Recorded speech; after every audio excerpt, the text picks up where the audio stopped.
Oi, sou o PROCESSMAN. Seja bem-vindo a mais um podcast Bahia Boogie. Somos um podcast de arte, cultura, música. Dê seu like, inscreva-se no canal, ative as notificações para receber as novidades. Hoje estamos aqui com Dicky Trisco, um grande amigo, um convidado especial, direto da Escócia para Salvador. E eu vou começar fazendo a pergunta que eu faço sempre para todos os convidados. Are you most of an analogic or digital guy? Oh, well, I was talking about this the other day with some friends, and all the producers and all the DJs I used to know had been in bands, right? So I was drummer in a punk band, not very good, and but now DJs and music producers haven't been in a band. You know, many haven't been in a band. You know, so this is a big change. You know, and then many of them are digital only. You know, but for me, I like to have a mix of these days, because I'm a lazy guy. You know, most things are going to start in the laptop, you know, with some ideas and things. But then I still have gear, you know. I still like the many things about analog. And also I like to work with musicians, you know. So once things start going, you know, you bring in the different rooms, you know. So a mix. So you like to produce having someone playing the songs? Yeah, if possible. Especially, you know, sometimes there's many things you can do with software. Too many things. Some software now, I think people get lost, you know, because so much in the box, you know.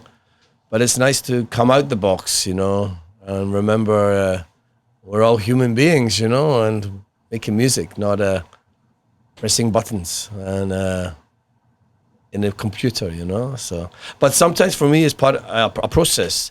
Maybe I'm doing a remix or something. I get to a certain point, don't know where to go, you know, and then maybe ask a friend. I have a good friend Robin who helps me a lot from Phase Action, and you know, then he plays something live, you know, and it changes the energy and it moves the song on, you know. So again, you know, And don't do it one way. how is your production process? Like, do you compose also like your own stuff, or you like to manipulate people's stuff, like others, some Yeah. writers and composers? How is your process? Different, you know, because I was a drummer, you know, so I'm not musical, you know. So and then with dance music, the importance of sampling in the kind of house music I started with, you know. So we were taking samples, putting drums and effects, you know. My first love of music was dub reggae, because everything is in dub reggae about dance music, you know, like to take tracks, musical tracks, and to make them, strip them down, make them more simple, make them longer, so they're good for a sound system, they're good for a party, they're good to dance, you know, like, you know, this was the influence on me, you know, and I think it was the origins of dance music, you know. Did you have the opportunity to use those consoles to make that dub stuff, like using the mixers? So when we first started 20 years ago, you know, computers had like 1 megabyte, you know. So it was only for, you know, for controlling samplers and whatever. So at that time, you know, everything, the synthesizer, the sampler, everything came into the desk, and any effects and everything, you know, you had to do on the fly, you know. So it was like reggae style mixing, you know, and you took many versions onto that tape, and then decided on the best version, you know, the one where you didn't drink too much cachaça. Or sometimes the one when you didn't drink too much cachaça. In the back, people used to cut the tapes. Yeah. Did you do that? No. Nailing the tapes? No, but that was a way a lot of people did DJ edits. especially, was to cut the sections of the tape and use the tape. But no, I'm not that old. You're not that analogic. No, and I'm not that old, you know. But I mean, it must be an interesting process, you know. I think you must be very patient, you know. Like, whereas for me, maybe I just gonna cut and paste, you know. And I like some of the opportunities of new software. But sometimes, for example, I've spoken to some young producers, and like I was saying about too much in the box, you know? Yeah. Whether it's Logic or Ableton or whatever, you know, so many plugins, so many different gadgets, so many synths, so many, you know, like, what are you going to do, you know? So sometimes it can be romantic, but sometimes it's nice I like a producer who has the sound because it's coming from, they like a certain machine, or they like a certain, you know, drum machine, or even the old samplers, the sound of the filter and the old sampler has a warmth, you know, and then these sounds become a trademark, you know, of your sound. Whereas now you could change sounds and instruments for every single track, but I don't know if that's a good thing, you know. It becomes like a patchwork. Things are so different. Songs are different. Sounds are different. Yeah. But I remember speaking to a friend, a good producer, and I said, I can never find new kick drums, you know, that I like. He said, well, just use the one you like, you know. And I was like, oh, yeah. You know, because, yeah, it's okay. It's good to have a sound. Yeah. Most of the best producers have a sound, you know. Me, I don't think of myself, I do produce music, I produce class. I don't think of myself as a producer, you know. I think of myself as a DJ, you know. More than a producer. Oh, yeah. Because some people, you know, like you, are very musical, like Jason, who I work with, you know. Jason can make music from this table, you know, from a brick. You know, for me, a lot of producers were drummers and bass players in bands because they couldn't wait to get rid of the guitarist and the singer because they're a pain in the ass, you know, and they want all the attention, you know. And because in a studio situation, you could spend more time on the parts, you know, on making something different. And also drummers and bassists who went into making dance, you know, dance music wasn't all about creating complicated melodies, you know, playing long guitar solos, and you know, and maybe sometimes it didn't even have to be in tune, you know, like, because you're taking samples and something that's going to make a dance floor go crazy. It's maybe not an opera, you know, it's maybe not a symphony, you know, like I can't remember the name of it, but one of it was on an album called Looney Tunes, one of very early rave music, and was Led Zeppelin sample from Stairway to Heaven, just a dun dun dun dun on a sampler over and over again with hip hop drums, you know, and you know, very simple, maybe a little stupid, but was on a dance floor, was amazing, you know. And at that time, that sound of something like the sound the Public Enemy used and stuff, of a sample repeating over and over, it sounded really new, you know. We didn't want Emerson, Lake and Palmer anymore, you know, or the Electric Light Orchestra or Smooth Disco, you know. We wanted something with edge, you know. So people who were musical were cool, you know. Yeah. Do you remember the first remix you did? The first one? Not remix, but I remember the first track. So I didn't want to make tracks. I didn't want to be a DJ, and I didn't want to make music. When I came back into music, I wanted to run a record label. That's what I wanted to do. I read a book about reggae, about the Jamaican scene in the 60s. And one chapter in this book, it described all these people who set up small record labels during the early days of reggae, and was just like one guy, you know, with a little money, bought some machines in a little room, got some people to come in, you know, and then made this music that went all around the world Whereas before, I thought the record labels were big guys with cigars and big car, you know, and you needed lots of money, you know. So by the end of this book, I thought I'm gonna make a record label, you know, and that was what I wanted to do. You know? When was that? That was like 2001, 20 years ago.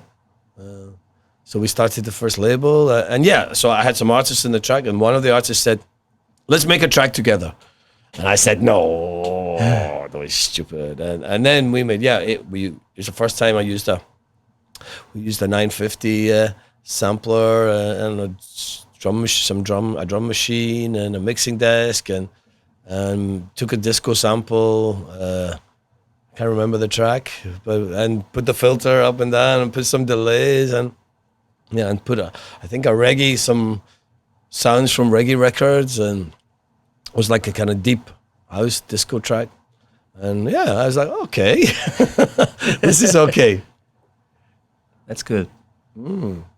How's the cachaça? Phenomenal. Okay, let me try that too.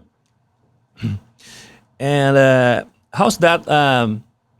How was that discovery of Brazil? Do you remember the first time you came here to DJ? Sure. I remember it like my birthday, you know, like my first Christmas, you know. I came 10 years. This year is 10 years. Did you come to Maré that time? Yeah, this is 10 years ago. I came to the festival Maré. The first place I came was Barra Grande in Piauí. So I flew to Fortaleza. Fortaleza was the first time I touched this wonderful country's soil, you know, like, and I arrived after 21 hours from Scotland, and I was tired.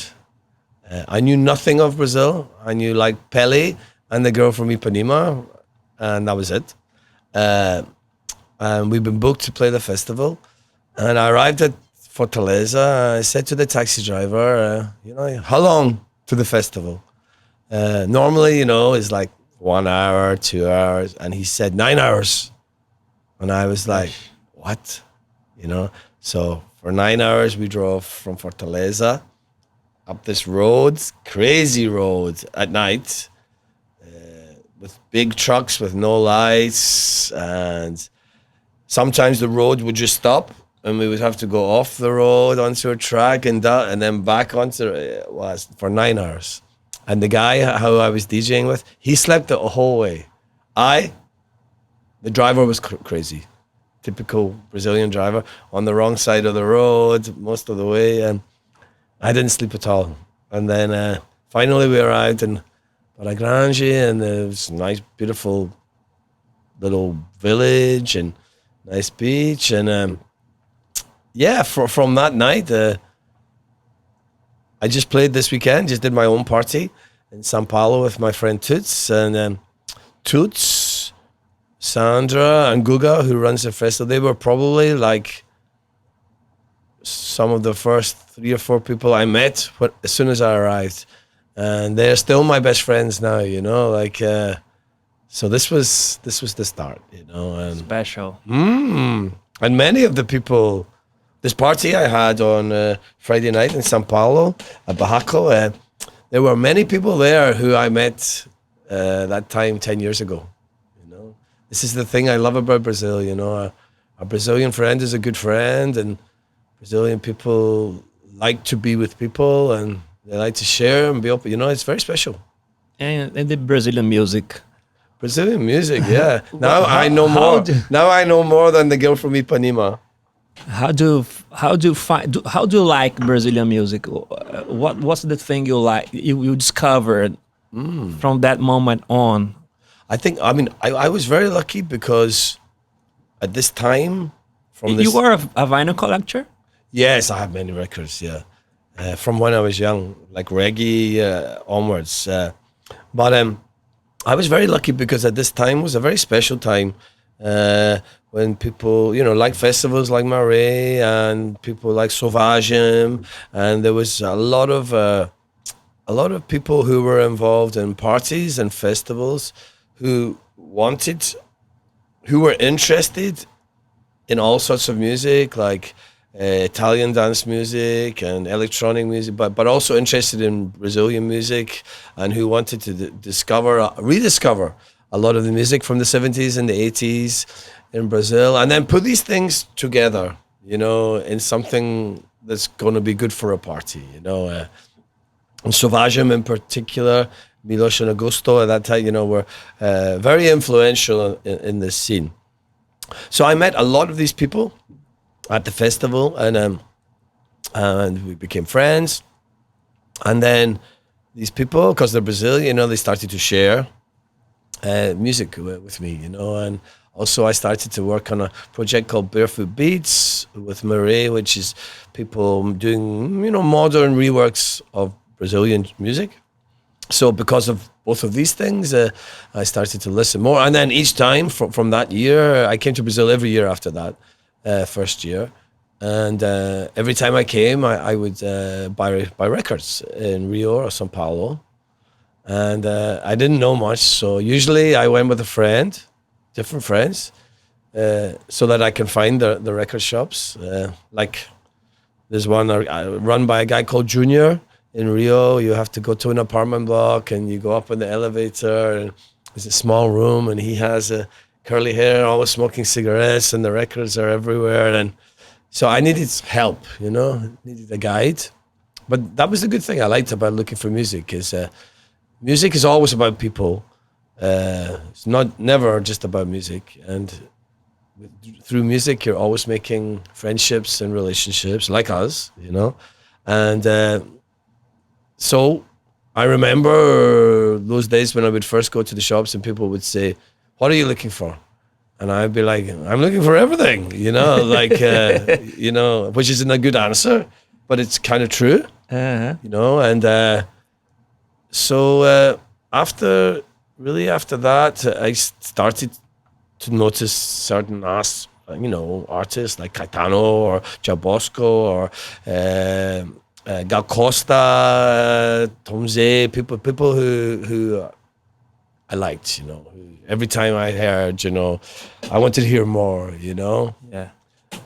But the thing, to answer your question, finally, the thing I like about Brazilian music, which I think is quite unique, I think it's to do with the size of the country and also the history of the country, that Brazilian music is like a complete world of music on its own, It's connected to, especially to American music and to to European music to an extent, but it's like it's a whole world in itself, So people normally start, they hear or they know about samba or something traditional they associate with carnaval or whatever, but then as you learn more, you realize that for Fortaleza they have music that sounds like Turkish music. Yeah. You have music from Belém, which has a very different. Curitiba again is.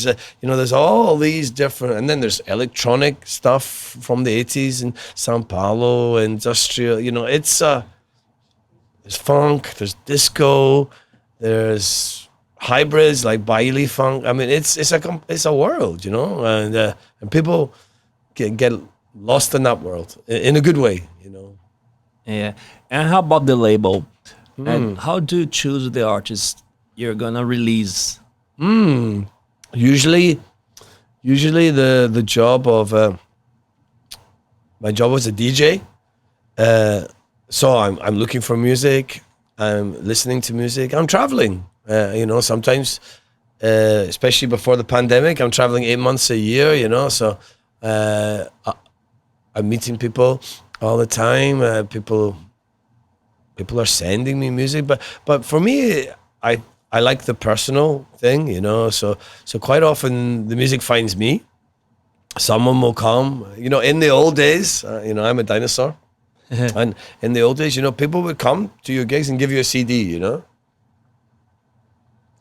Now people send you links, but I still like most of the best music. I've found and I've released has come from a personal contact, like Jason, like J. Criv and I met, I don't know, 10 years ago or something, through both doing a remix, and then we started to exchange music, and he did music for File on the Disco, and And again, you know, different people in different places just coming up. I like to meet someone. I like them. You know, it's a funny thing to say, but I'm never gonna work for a big label because I couldn't release someone's music who I don't like. You know, if I didn't like their energy, I wouldn't release their music. You know, so that's it has to be a personal thing. You know, and so really, it's like the music is all about people, and it's all about relationships, and then if feelings. And then if that comes to you that way, I think when the music go back out, it's gonna create other friendships and relationships, and then the world's a better place. See, it's easy. We already, how many minutes when we solved all the world's problems? Yes, it's all about feelings. It's crazy because I was watching a video of a guy. He gives tips for people who are starting in music industry. What should people do? Oh no! Oh no! Oh, he's a good guy. Oh, he's a good guy. He's a good guy. Okay, because some of these are No, he says, do anything that pleases you. Try to make the music that pleases you, not the music that will please someone else or well, because you get these other ones who say, you know, make sure you post 10 times a day, you know, make sure you no, that guy's great. He gives that sounds much better. Yes, like because if you please yourself first, then that's it. That's the truth. Because people try to invent something that's not the truth, like some music that will please the audience or the owner of a label or the owner of a club. It's like DJing, you know. I don't think, I could be wrong, but I don't think I ever played a track I don't love, you know. I because you could become a DJ by playing the most popular tracks, by playing the tracks you think people want to hear about. But I've never been able to do that, you know. Like I mean, I have played some popular tracks, but I have to love them, you know. Because if you don't start from you loving the track, then how are you gonna make people excited and, you know, and want to take their clothes off? You know, it's not gonna work. Yeah, you must love it. That happens to me as well. I can't just play any music that people ask me. This end of the year, I've received some invitations to play, and I first have to say, do you know my style of music? Yeah. Because I won't play this or that song. I have to play something that pleases me. Yeah. I must be happy. Yeah. I won't be happy if I play a song that doesn't please me. Yeah. I always know I'm in the wrong place when, you know, when you've been playing for a while and then someone comes up from the venue or something and they say, can you play something they can dance to? You know, and you're like, okay, you know, this you can dance to. Yeah. Or sometimes you can be playing, I don't know, funk or something like that, and they say, have you got anything funky? And you're like, you know, but then you can't please, you know, the other truth is, you know, you can't please everyone all the time, you know, and I take it very personally when a night is not good, you know. It makes me, I'm very emotional person, you know. When my gigs are good, I cry. I had a boat party in Rio the other day, and they're always I cried 3 times. I had shades, so it was okay. But it's like, so when it's bad, you know. But then you have to just try to make sure, again, the person, you know, if you're playing for people you trust and you know you're in the right place, then usually it's okay, you know. And that happened to me last year when I played in your party in São Paulo. And a girl came to me and said, and everybody was dancing, and many people enjoying the music. They loved it. And then a girl came to me and said, can you play something for us to dance? And Really? I said, look there. Yeah. Everybody's dancing.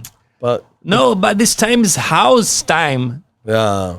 But this is the problem, and also I think now is a cultural thing because the art and the setup of DJing comes from a time where people watched television that they didn't choose, where they listened to people that they thought it's worth listening to, where they didn't think they controlled everything, you know. Whereas now we come from a time where, because of technology, people think that they can control everything, you know. They can choose their own soundtrack, they can choose their own TV programs, they can, you know. So really, the art of the DJ is kind of out of sync, you know, because you're still asking people, listen to me for 3 hours, 4 hours, come with me on a journey. And this kind of attitude, this kind of patience, it doesn't exist, you know. And because of this, you have these festivals and stuff where, you know, DJs play for 1 hour because, you know, it's like, maybe you can't ask for more attention than this, you know. I'm going in the other direction, you know. I've been doing a night in my city, and I think a lot of DJs have been doing this. I play all from the start to the finish. How many hours? Just 4 hours or something like that. But I would play for longer, but the club closes. So and it's great, you know. And people come early, you know, because then you take the whole journey together, you know. And for me, I always find that I end up playing better and more interesting things and move it around because you have time to. Whereas, you know, if they give you 1 hour, it's really difficult, you know, because, you know, you have to create a feeling because it's all about feelings. It's all about people. It's all about love in the end on a dance floor. I play to see that look on people's eyes of, you know, that this, for that moment, it switches and nothing else in the world matters, you know, just the people around you, the feeling and the music. And then we're all like children again.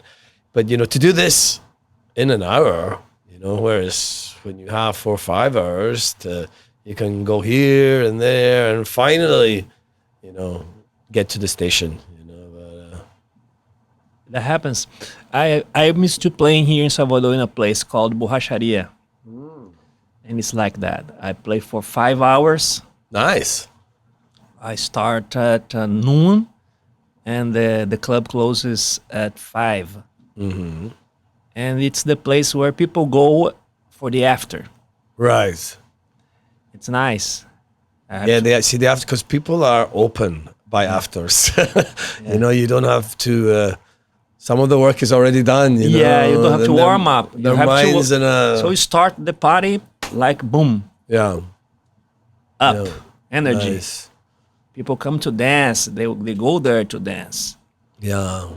It's good, that energy. I used to play in a club in Berlin called Wilden Renate, and the first time I went to play, we were having the dinner, and I said to the guy, "So what time am I playing?" And he said, 9 o'clock. I said, "Oh, it's very early." He said, "No, in the morning." I was like, "Okay, that's good." And I never been to Berlin before, you know, and then so I'm thinking, what happens at 9 o'clock in the morning? And so I went. There were some young guys, crazy guys. They were like, "Come on, let's go to the bar, let's go." And I was like, "No, 9 o'clock is a long way away, you know." So so I went back to the hotel, had a little sleep. Then I got up, had some beer for breakfast, and went to the club. And at that time on Sunday at night, lots of people are arriving, you know. Berlin never closes, you know. And the young guys were on. They weren't looking good. They were pretty wasted. And so I got on, and it was amazing. Like I played for 3 or 4 hours. You know, this time on a Sunday morning. Have you been to Ibiza already? Have you played there in Ibiza? Yeah, many times. Yeah. Have you seen that bathroom parties there?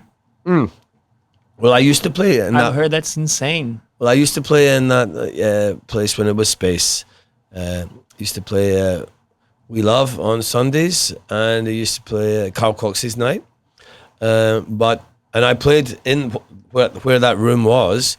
But in those days, it was called El Salon, which was the small room. So in the small room, you could play music that wasn't house or techno. And in that small room, there used to be many people not many tourists, more like a lot of people who were working on the island who would finish work and come along, and a lot of people knew each other, and it was a great room. It was a very good room. Very good room. But I haven't played it since it's been a toilet.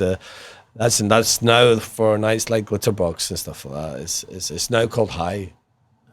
Now in Ibiza I play in a place called Pikes. Pikes is Pikes? It's No. Pikes, the Club Tropicana video for Wham, and they're around the swimming pool. It's like an old It's a hotel. It's a hotel that they made from an old fazenda, an old Like 80s hacienda. stuff, like an 80s decoration. It looks like it's a typical Ibicenco farm. A small painted white, small rooms, lots of steps, and they turned it. This guy Tony turned it into a hotel, but very exclusive. But not expensive, but very exclusive and so a lot of pop stars used to go there. Freddie Mercury, George Michael, to have some privacy, but also to party, and in particular, who are gay, because there was at that time a nice privacy involved. So actually now the club, the hotel had kind of gone out of fashion a bit and stuff, but now some people took it over and some friends of mine are involved, and they turned it into like a hotel with music events, and actually the dance floor is now in the bedroom where Freddie Mercury used to stay. So it's called Freddie's, and it's quite small and very intense. You have to be over 21, so the crowd's a little older. You don't pay to get in, but it's the vibe is great. The music policy is great, and wild things happen there. How do you feel about the prejudice against gay music? Like here in Salvador, in Brazil, disco-oriented music is still seen as a gay-oriented kind of music. Right. Wow. Well, it is. I mean, it comes from the gay scene. Yeah. I mean, and some friends of mine they make fun of me. Like, oh, really? Because I play that kind of music. Yeah. And last week I was playing on a party, and there was a DJ. He was a gay man, and he used I don't know the name in English. That stuff like he used to a fan, and he used to open that. And the guys started saying they were going to buy one for me. Oh, right. You should have one of that, and they kept all night saying, "Oh, you're good." So how's that in the other places you've gone? Yeah, I mean, you always have stupid people, but for me, I was brought up in Glasgow, which in the 80s was a rough city. A lot of violence between Catholic and Protestant. You have half Catholic, half the city Protestant. Everyone fighting. So it was a hard place to be gay, but there was a strong gay scene. And in particular from the 1970s onwards.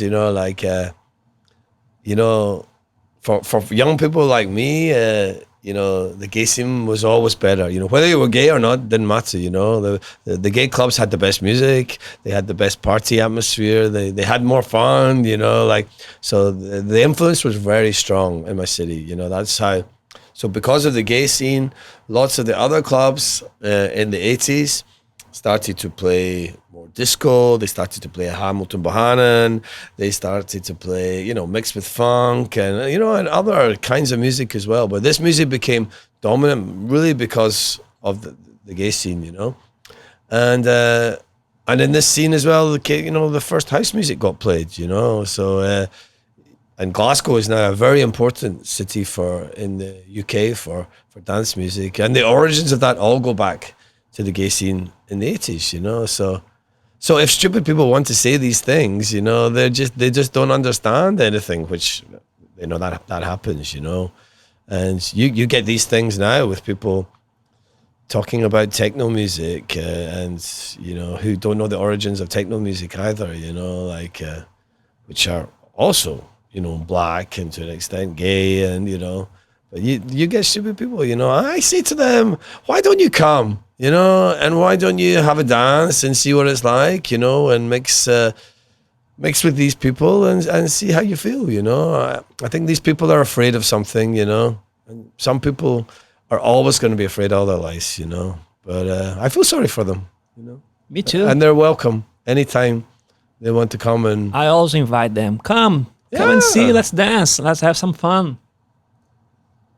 And I think in particular, there's another thing about Brazil and my experience in Brazil is despite what's been going on here politically, I think in the last 10 years, there's a very interesting experiment here, cultural experiment, cultural change, where particularly in Rio more and São Paulo than here, but where you are getting the gay scene and the straight scene mixing together, especially because of Carnaval and the traditions of Carnaval. Sure.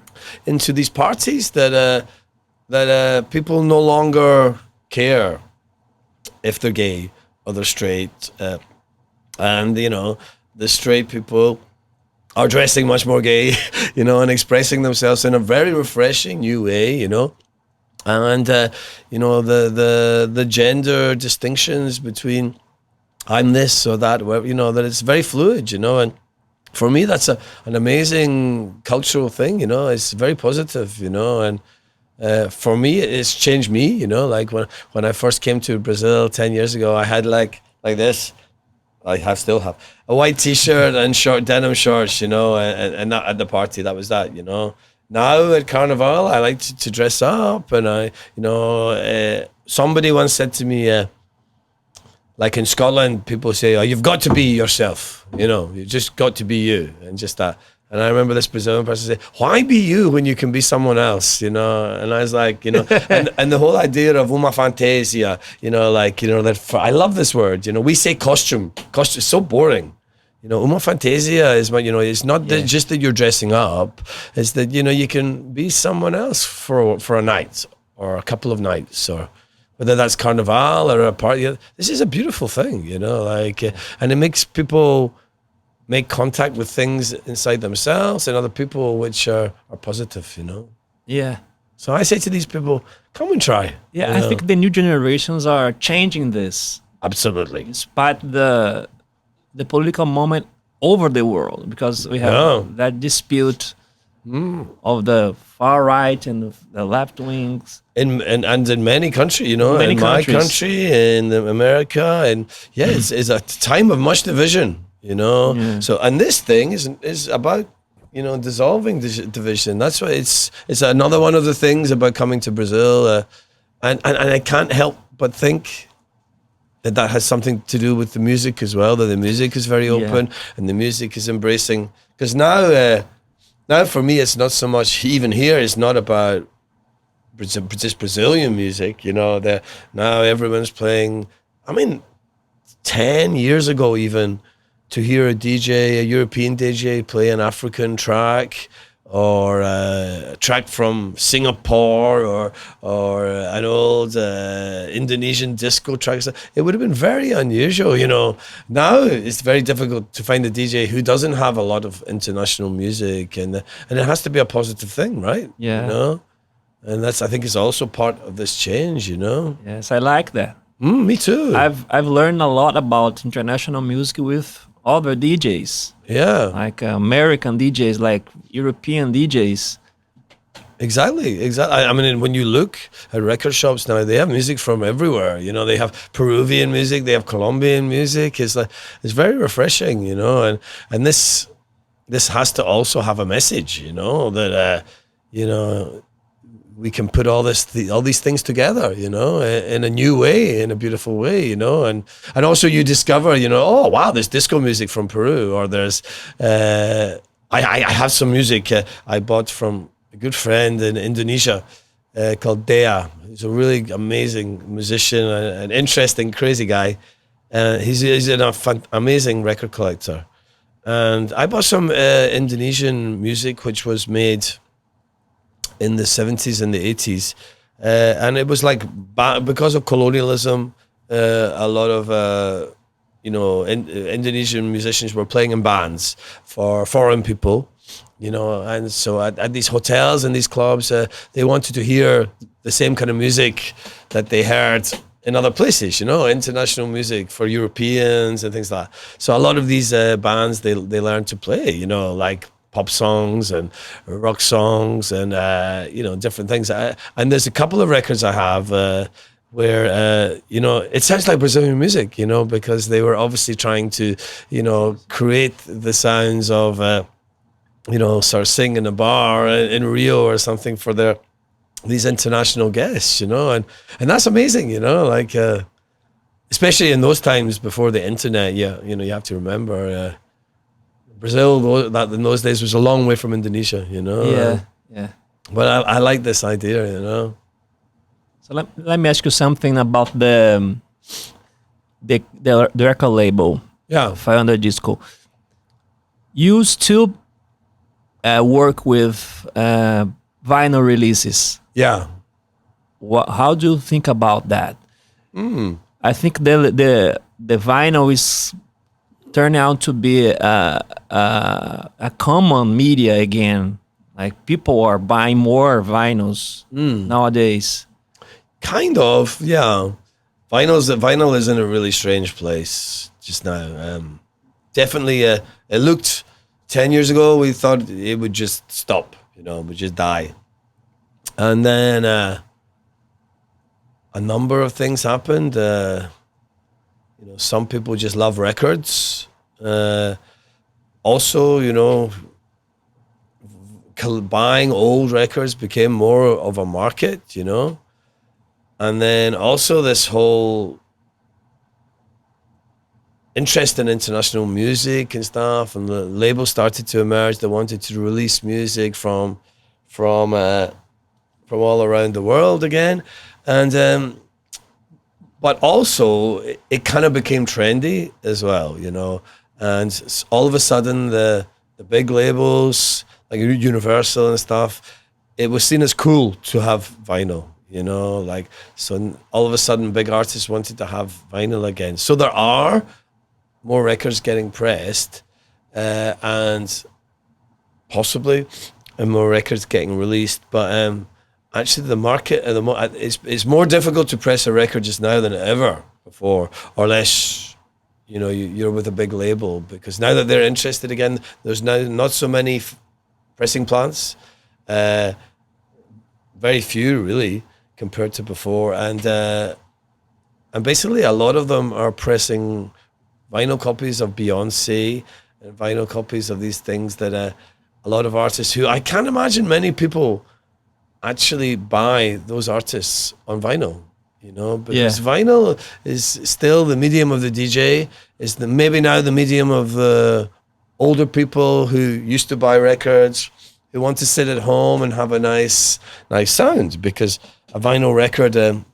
still has a nicer sound than most digital music, A bit like smoking a cigar or something. You sit at home and you listen to the music. But I think there must be an awful lot of records of Adele and things on vinyl that just get destroyed, And meanwhile, people like us, now we have to wait 6 months or a year for a record, whereas before it used to be 6 weeks, only 7 or 8 years ago, I went to the West. So I'm not sure that the statistics are right. That's what I'm saying. Yeah. That there are. I went to the West in November last year, and I found many records in a supermarket.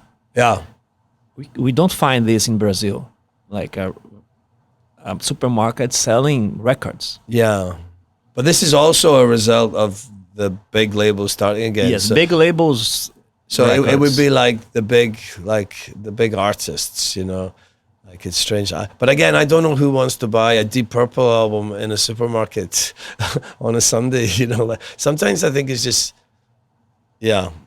there to be seen, And I'm not sure it's a big market, but we also have the same. Even all the record stores for a while, the big record stores like Virgin and HMV, and they stopped. They almost didn't have any records, They moved to CD, and then all of a sudden the CDs were gone, and they started to bring back some records, but the actual, and definitely like Iceland, I live in a small city in Scotland, Dundee, and now we have 3 record shops, and for a while we had none, we had one, was old records, secondhand records. But now we have 3, so it's like there's the older market, and then there are some young kids who just like the idea of buying records. Some of them not to DJ. I think they like the art, they like the physicalness of it compared to, if all you ever knew was a phone, they don't even want to have an MP3 or a WAV or a digital file, because they just stream, so something like a record is like a little work of art, but it's a different thing, because you have this whole thing now. People say, "Oh, I only play vinyl," I got it on vinyl. I only, whereas like for people, probably you too, but for people like me, when we started off, we only played vinyl, but not because we want. Is the only way you could play was to play, but we didn't think it was special, Whereas now, when they say it, it's like they're doing some kind of magic, It's like. Yeah, and for me as a DJ, I really don't care how people play. If they play well, I don't care. I don't care if care if they use Tractor. I don't care if they use CDs. Vinyl. It doesn't really matter to me. If they do it well and it sounds good. Yeah, it's the. And do you? As pessoas não sabem, mas Dicky é o dono do Fire Under Disco, que é o selo dele, e eu vou lançar algumas músicas por esse selo. I said I am I going to can understand that. So, do you have other Brazilian artists you're going to release in your label? I would like to, but at the moment it takes such a long time to do a release that really we're going very slowly. We used to be much faster, and the label, actually Fire Under Disco at first was the name because we were only going to do it as digital. And then, which was the first time I ever had a label that we were going to do only as digital.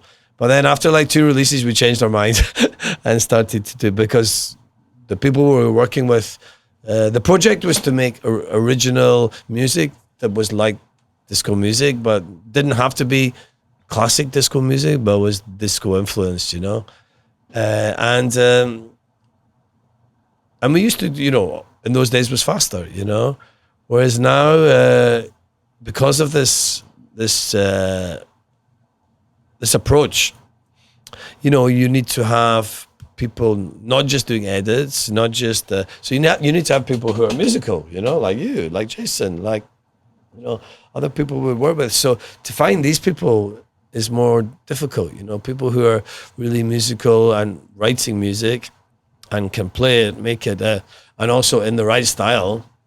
That's it's not so easy. You can find people who can do edits. You can house music, much more people making it, because the techniques are different, the digital stuff helps. So I'm just gonna, I'm waiting definitely for the magic stuff. But there's a few artists, Bernardo Pinheiro from Belém. I think he can make some really special music coming up. So he's so sweet. Yeah, he's a beautiful guy and a lovely wife, a little crazy like me. And and I have other friends, Jonas, who does Jutro Mundo, and there's a few people kicking around out there, but it's going to happen when it's going to happen. So I'm always asking people, and also trying to encourage people, because some people start with edits and start with remixes, and sometimes they need someone to say, did you think about working with musicians and other people and not copy something, just do something else, do something original, so again, it can take some time, so but I'm looking for again, now that the pandemic is over, you know, and I'm traveling again, I'm looking everywhere I go to find, and I have some stuff of my own that I've been doing now for a few years that I'm going to release, which is original disco stuff as well, that I've worked with musician friends. And then Jason and I, we do this thing, Sentimental Animals, that we're doing on Razor and Tape, the label from New York. And I hope perhaps we'll do something as well, but I'm not really in a hurry, you know. I would rather wait, and each one is really good.